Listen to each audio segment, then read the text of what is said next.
Hi, I'm Mike Ferrer with Ferrer Commercial Real Estate Advisors. Thanks for tuning in to watch our channel. Please don't forget to hit the like and subscribe button. We really appreciate your support.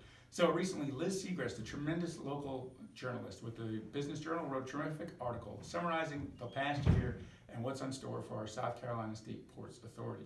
As many of you know, check in on my channel. The port is one of the largest drivers of the Charleston economy, not just for the industrial market.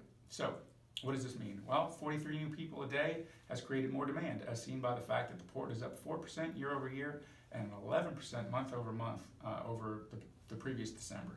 So things are all trending in the right direction for the port. Coming up, they have a multitude of huge capital works projects in the pipeline. First of which being the Hugh Leatherman terminal being completed in 2020. That will be a containerized port over at the old Navy base. Secondly, the relocation of their corporate headquarters to Mount Pleasant over near the Wander Welsh terminal. They had over 250,000 finished cars go out through the Columbus Street terminal.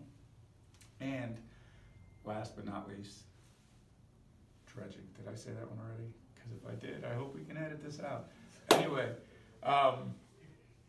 why does this matter to you? Why do you care? Well, as many of you are aware, Charleston has been experiencing explosive growth, which provide ample opportunities for the savvy real estate investor to make money. So, if you want to find out how you and your portfolio can benefit from the increase in demand in industrial real estate, give us a call over at Ferrer Commercial Real Estate Advisors. Be happy to help you.